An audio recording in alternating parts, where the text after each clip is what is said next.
now available in paperback and e-readers. Spellbound, a darker shade of black. Get your copy today at your favorite online bookseller. Better get the coleslaw, y'all, cause we're having us a barbecue. I got a chance to take a look at the sequel to Beetlejuice on Max this Sunday. And after watching Beetlejuice on Max this Sunday, I wound up really deeply disappointed because the sequel to Beetlejuice is an uninspired sequel that has none of the heart and soul of the original 1988 film. Now, back when I was 14 years old, I saw the original Beetlejuice at the Whitestone Multiplex Cinema in the Bronx on Easter Sunday with my brother and my sister, and it was one of those films that was very unique, and I've come to appreciate it as I've gotten older, and I have the DVD in my collection because it's one of my favorite films, and it's one of my favorite films due to the great visuals and really great storytelling by the screenwriting team and director Tim Burton. Unfortunately, with Beetlejuice, we don't really get any of that passion that Tim Burton had when he was making Beetlejuice in 1988. No, that whole spark is basically gone, and it leads to a very soulless and uninspired film that really, I believe, should not have been made. Now, there were efforts to go out here and get a Beetlejuice sequel made way back in the late 80s and early 90s when the film was a blockbuster over the spring of 1988. And I remember them making plans to make the sequel Beetlejuice Goes Hawaiian. Unfortunately, they couldn't get a script together the same way I couldn't get a script together in order to write my vacation story, Spinsterella Goth Girl Summer, until recently when I watched a Vessel of Blood video about her goth vacation, and that basically gave me that inspiration to put the fingers to the keyboard for Spinsterella Goth Girl Summer, and I wish that there was some sort of muse for Tim Burton and his screenwriters because they really needed that muse to give them some sort of spark, to give this story some sort of passion, because what was presented as related to this film, the big problem with it is its overall jumbled, uneven screenplay that doesn't have any sort of focus. Now, in contrast, the 1988 Beetlejuice film had a really solid focus because its lead characters were the Maitlands, and the Maitlands basically wanted to get their house back, and they wanted, in order to get their house back from the Dietzes, what they did was go out here and recruit the bio-exorcist Beetlejuice to go out here and try to drive the Maitlands away with all of his devilry. That was the whole focus of the original Beetlejuice movie, and the thing that drove the conflict was that Lydia Dietz basically could see the dead. Unfortunately, that whole story point wasn't one that was written properly as related to this film. No, it wasn't written very properly, and that throws off the focus of this film, which is just completely jumbled because it doesn't have that focus. And since it doesn't have that focus, it's hard to answer that critical question, why should we care? Because basically Beetlejuice feels like one of those old reunion movies from the 1980s with a cut and pasted story from a Beetlejuice animated episode. Unfortunately, it doesn't have the heart and soul of a Beetlejuice episode from the animated series. No, it just feels just like a bland, uninspired mess that was just basically made in order to get to deal with people's nostalgia in an effort to go out here and grab some cash. So this entire sequel doesn't feel like an organic story that builds on the original Beetlejuice movie. It doesn't really feel like it flows organically into the original Beetlejuice movie. Moreover, it doesn't build into the world of Beetlejuice. I would have to say that the Beetlejuice animated series did a better job of building on the world of Beetlejuice and making the characters far more interesting and more compelling than what I saw here. Now, this whole story basically is tied together with some very loose structure, and this loose structure really doesn't help the story. No, we got Lydia on her psychic friend show, And as she's got her psychic friend show and talking about the supernatural, this is where she's dealing with a lot of stress as related to things. And she's got this little beta male guy, who's supposed to be her manager, helping her out. And as she's looking to go out here and deal with the death of her father, what she's doing is she goes over to the art gallery that her stepmother is running, and then that's supposed to be, again, how they're structuring the story. But the way they structure the story really doesn't bring everybody together in a good organic fashion. I believe if they had just cut everything around and had it where, okay, we have Lydia's stepmother basically coming to go see her, that would have made things a lot tighter. But the way they did it is they wanted to do it because they wanted to take us into the world of Beetlejuice, where they show this pretentious artist type guy falling down a manhole and dying in an effort to get Beetlejuice into the story. But none of this really comes together to really introduce us these characters in a way that makes us care. No, it really doesn't make us care. And a lot of the sequences really don't really flow together very nicely. I mean, we've got everything just not really flowing organically in a way that basically makes the story compelling. I mean, the way we get to reintroduce to Beetlejuice is just very passive and not very active.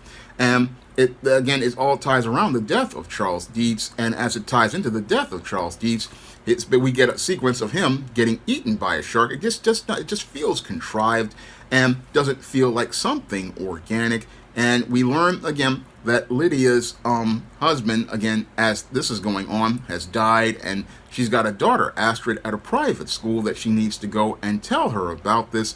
And again, it just feels awkward and forced. It doesn't have that smooth flow that it did as related to what happened with the Maitlands. And the way the Maitlands were treated, I just was not happy about that, because the Maitlands were a major part of the original Beetlejuice. They're just written off in a fashion that just basically writes them off, saying, oh, they got through a loophole. I mean, you didn't deal with their story. I mean, their story was core to the original Beetlejuice, and you just basically chucked it off so that you could bring Beetlejuice in and have him get screen time. And even worse, you went out here and created a Monica Bellucci character as Beetlejuice's wife. And Beetlejuice's wife, yes, she has a nice aesthetic that I've seen many goths go out here and copy, but her character had no personality, her character had no real voice, and her character basically was just there to be there, not really flowing organically into this jumbled mess of a story. This jumbled mess of a story where we see that as they're going back to that town where Lydia grew up, we have Astrid, basically, again, Lydia's daughter, coming and meeting a guy. And as she's meeting a guy, this guy is basically another one of these beta males, another beta male who's looking like the good guy, but really is not good at all. And all of the story points as related to these characters wind up getting lost due to the completely passive approach to storytelling. The completely passive approach to storytelling that really does not engage the viewer and really draw the viewer in, and doesn't lead to you having an exciting experience with this film. I mean, this film is not as engaging as the original Beetlejuice. I mean, the way they just do things, again, they have this passive 70s music. I mean, what made the other movie great was that they had the Harry Belafonte song, the iconic Day-O, and then they had other elements where you had the visuals that were very strong. I mean, the visuals were unique and very strong in this film, but not in this film, but in the original Beetlejuice. But in this film, it feels like Tim Burton lost a step, and I've been feeling like Tim Burton has been losing some steps ever since about Sweeney Todd. He's been losing some steps as related to his films, and this one feels like a major stumble all around. The visuals just don't have that spark to them. They feel really flat and uninspired. They don't really have that energy around them, and the cast in and of itself feels like it's basically sleepwalking through things, with the exception of Willem Dafoe. I mean, Willem Dafoe looked like he was having a blast, but Winona Ryder looked like she was tired. I mean, Michael Keaton was doing the best that he could with the material that was given to him. Michael Keaton, I know, can go out here and give a great performance, but everything here just feels so phoned in. I mean, it just doesn't have that magic that the original Beetlejuice had, or even the magic of the Beetlejuice animated series. It just doesn't have that fun energy, and it doesn't really make that commentary about life and death. No, everything here with Beetlejuice basically just feels like an exercise that's done to get all those people who reminisce about the old movie to go pay for a movie ticket. And that's possibly one of the reasons why the studio dumped this movie in September, because they feared that this film would be a flop. But it was a surprise hit because people were caught up in their nostalgia, and as they were caught up in their nostalgia, they went to make this movie a blockbuster with a $400 million box office. But I'm not seeing a movie that I would have spent $14 or $15 to go see, and I'm glad that I went out here and saw it on Max, because this film is basically something that you just pay $2.99 for to go watch on Max and go see. And it looks like to me that they're setting up a Beetlejuice trilogy as related to things with the ending of this movie. It looks like to me they're basically trying to set up a Beetlejuice trilogy, but I don't know if we need a Beetlejuice trilogy. I don't even know if we need a Beetlejuice sequel. That's something that I really don't think we ever needed. That's why the studio basically scrapped Beetlejuice Goes Hawaiian and scrapped Beetlejuice Goes Hawaiian because the film wouldn't have made much money and would have basically damaged the Beetlejuice character. And when I look at this uninspired film, I really believe that sometimes you don't need to make a sequel about everything. No, you don't need to make a sequel about everything. And when it comes to Beetlejuice, we didn't really need a sequel. That original movie was just absolutely perfect from first frame to last, and is a timeless film due to Tim Burton's beautiful visuals and his whole setup as related to this story about life and death. Everything really worked here very well in the '88 movie, but things really didn't work here in Beetlejuice, especially the sequence with the Soul Train. Now, I can understand why some people thought that that whole sequence with the Soul Train was extremely racist, because the only black characters in the film were the people on the Soul Train, and some could take that as offense, as saying the only way you could be in a Tim Burton film if you're black is if you're dead.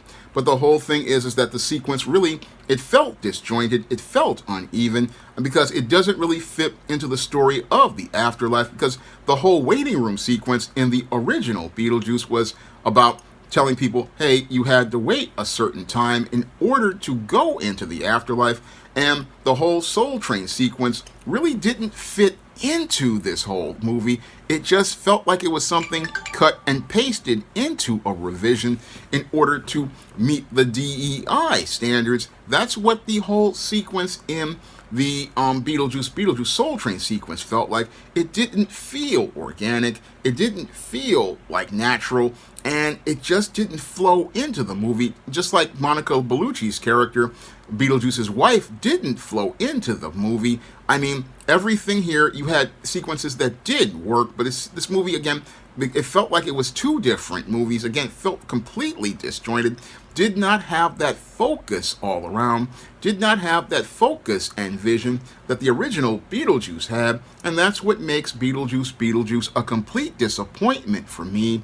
Makes it a complete disappointment for me, because this film just feels completely, it feels uneven, it feels disjointed, and it doesn't have any sort of story or characters that make you really care. I mean, Lydia Dietz was one of the bright points of Beetlejuice as a supporting character, but as a lead character, she doesn't really work very well. I mean, Winona Ryder and Michael Keaton do the best that they can, but the writing really fails them. It really fails them because we don't really get to see what made their relationship really work. We don't really get to see much relationships of any of these characters. We don't really see these characters having relationships the way we did with the Maitlands and the Dietzes. We don't really get to know anyone in this movie, and even worse than not getting to know anyone in this movie, what's even worse is most of the male characters in this movie basically take the simp levels to infinity.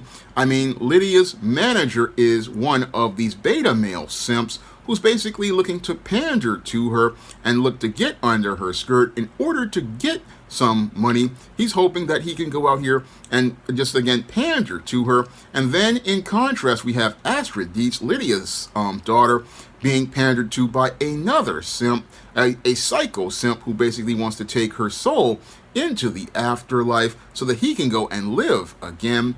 I mean, so many simps in this movie, including Beetlejuice, who is a historical simp in the way he panders to Lydia Dietz and has basically been following Lydia Dietz. The simp levels in this movie were way over infinity as related to things, and basically this is some eternal level simping. That's what was really one of the sadder parts about the Beetlejuice sequel. I mean, yes, Beetlejuice was a simp in the original movie, but in the original movie there were some men to again put some contrast to things. But this movie had simp levels that were just way over infinity, and that was a major disappointment to me as related to this overall film. I mean, I really wanted to like Beetlejuice as much as I liked the original movie, but this movie overall is just one big meh, and it's extremely mid. And I believe, again, with a good writer, they could have put together a solid Beetlejuice sequel that would have been fun and then exciting if these guys had just taken the time that I did before I went out here and put fingers to the keyboard for Spinsterella Goth Girl Summer. They could have made something that could have been fun, because I remember I wanted to do Spinsterella Goth Girl Summer as far back as 2019 after doing Legendary Mad Matilda in 2017 after my father died. And I sat there and I said, no, I'm not ready to do this story. And I sat on that story, and I sat on that story for a good 4 or 5 years until I saw YouTuber Vessel of Blood go on her vacations, and that's what gave me that spark. And I felt so inspired that I basically put fingers to the keyboard, and in 6 months I put together the entire Spinsterella Goth Girl Summer novel, which was set in the year 2000, and went out here and again I think put together a fun story that will show you what goth was like in the early 2000s.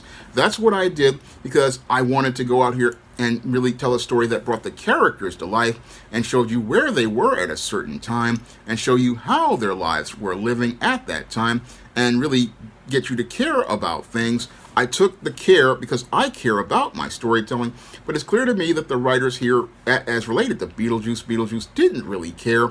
They didn't care that much about that story, and it showed on screen. And even the production team really didn't care because the visuals and the practical effects, they were there, but they were just meh. They weren't, again, something that people felt passionate about. I didn't feel any passion with this film. It basically felt as dead as the whole concept of death overall. I mean, this film felt dead all around, and it was just really disappointing because a Beetlejuice sequel done right could have been fun.